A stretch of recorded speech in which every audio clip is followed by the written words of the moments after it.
ధన్యవాదాలు అధ్యక్ష.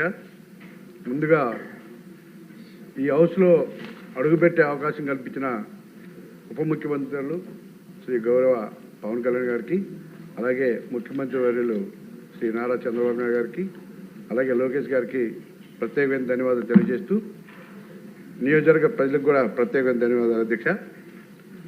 విశాఖపట్నం సిటీ అన్నది ఒక బ్యూటిఫుల్ సిటీ అధ్యక్ష. గత ప్రభుత్వం ఈ సిటీని పూర్తిగా నిర్లక్ష్యం చేస్తూ ముఖ్యంగా రోడ్లు, యూజీడీ వ్యవస్థని సర్వనాశనం చేశారు అధ్యక్ష.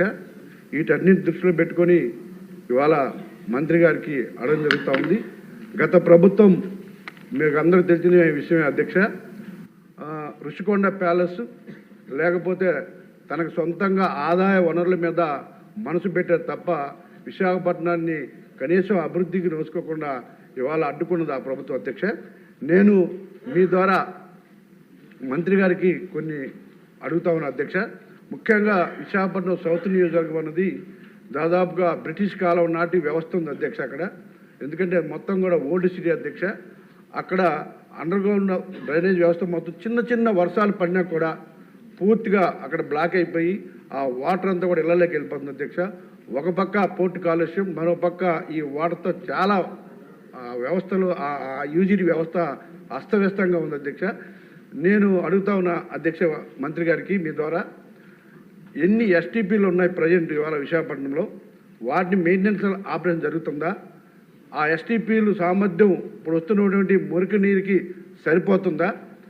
ఇప్పుడు వాళ్ళు ఇచ్చినటువంటి ఫిగర్స్ అధ్యక్ష దాదాపుగా 14 లక్షల జనాభాకు అంటే 16% పూర్తి అవుతుంది అయిందని చెప్పేసి మంత్రి గారు చెప్తారు అధ్యక్ష. దాన్ని ఒకసారి వెరిఫై చేయాలని నేను కోరుకుంటున్నాను అధ్యక్ష. అలాగే ఇది ఎన్ని రోజుల్లో కంప్లీట్ చేస్తాం అన్నది చాలా ముఖ్యమైన ప్రశ్న అధ్యక్ష.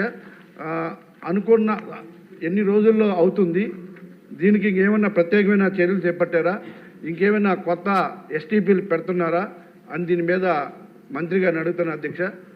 దీని మీద పూర్తిగా ఒక అవగాహన చేసుకుని యూజీడీ వ్యవస్థని పూర్తిగా ఇంప్లిమెంట్ చేయాల్సిన బాధ్యత మనందరం కూడా ఉంది అధ్యక్ష. ముఖ్యంగా సౌత్ నియోజకవర్గంలో దాని మీద పూర్తిగా మంత్రి గారు కొంచెం ఆహ్వానం తీసుకొని దాని మీద ప్రత్యేకమైన చర్యలు తీసుకోవాలి విశాఖపట్నం మీద అని చెప్పి నేను కోరుకున్నాను అధ్యక్ష. Please subscribe.